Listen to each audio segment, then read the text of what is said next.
Welcome to day 10 of their 14-day challenge. Okay, so how did you do with the breathing exercises yesterday? Did you try them? Also, how are you doing with your walking? Are you finding that you're walking more than 5,000 steps a day? If so, that's fantastic.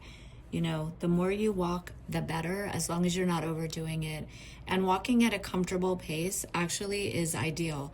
It gets your heart rate at an optimal rate, and you should be able to carry on a conversation when you're walking and not be too out of breath and just, feel comfortable. So hopefully you're fitting in walking during your day in areas where maybe you otherwise wouldn't have been able to fit it in.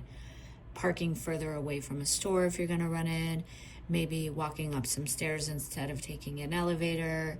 Little things like standing during the day when normally you'd just be sitting, standing and walking in place.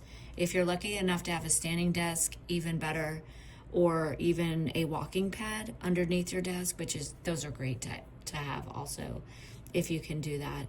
But today we're going to do one thing. We're actually going to take something out. So today we're actually going to subtract grains.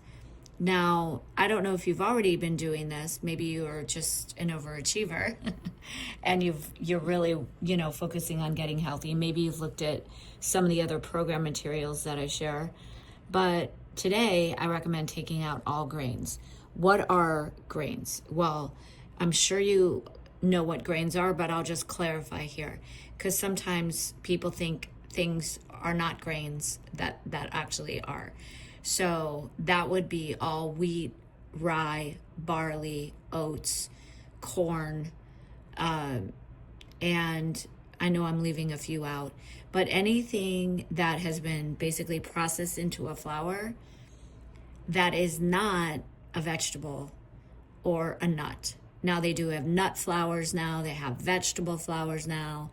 Even buckwheat, by the way, if you see like buckwheat flour, buckwheat cereal, buckwheat noodles, buckwheat is actually not a grain, even though it says wheat. It's actually a fruit seed that they form into a flour. It's got a lot of protein in it. It's actually a great grain substitute, of which I have many, by the way.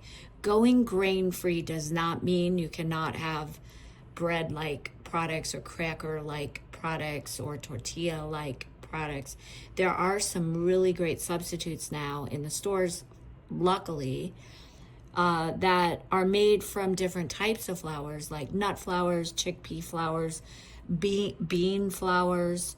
I buy pastas made from beans, made from vegetables, made from all sorts of things, because I personally avoid grains as much as possible, because I've learned that I feel the best when I eat the least amount of grains, and I eat the least amount of baked goods and breads and pastas and croissants and all that decadent stuff. Well, I now look at a sandwich with bread as like a treat.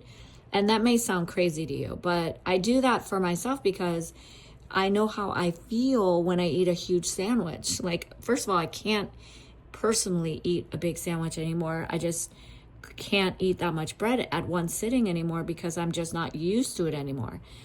But it is considered a treat in my mind because I know that bread is going to interact with my body the same way a cookie or a muffin or a dessert would, or cake, because that is what bread actually does to our body.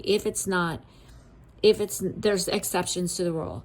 There are exceptions. There's certain sourdough breads that are fermented over long periods of time that takes out all these genetically modified substances, and it gives the flour a chance to ferment, which gives it some really good bacteria. It's much more gut friendly. It digests better. It metabolizes better.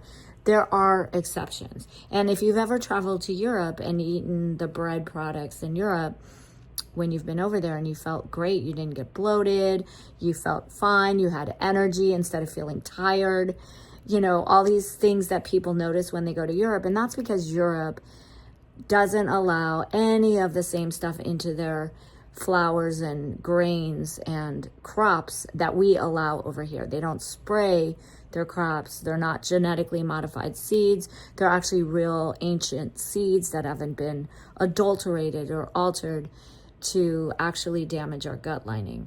And that's a whole nother topic on grains. I could go on and on for a long time about that. I have a lot of articles on that if you're interested in learning more about how American grains adversely affect our health, because they do, unfortunately. So think of grains as a treat. But in moving forward for the rest of the program, try to take out grains and find substitutes for yourself. It's a nice little exercise you can do with your family while you read ingredients together and you start hopefully preparing some food together. Maybe think about grain replacements for yourself. Now, I have a list of amazing grain replacements for pastas, breads, tortillas, crackers, etc. that is in the app, so it can give you some really good inspiration and ideas. Plus, they're always adding new stuff to the stores now. Stores like Whole Foods and Sprouts and even Trader Joe's sometimes has some good grain replacements. So that's the goal for today. Try to take out grains and notice how you feel when you don't eat grains. Just try to notice how you feel. Now, people think all carbs are the same. They're not. So they say, well, I took out carbs. Very often they're referring to bread and crackers. Carbs, remember, complex carbs are also fruits and vegetables. And those give your body a lot of energy. So today, try to take out the grains, see how you feel, and let me know. And have a beautiful, exceptional, extraordinary day with lots of energy. I'll talk with you tomorrow.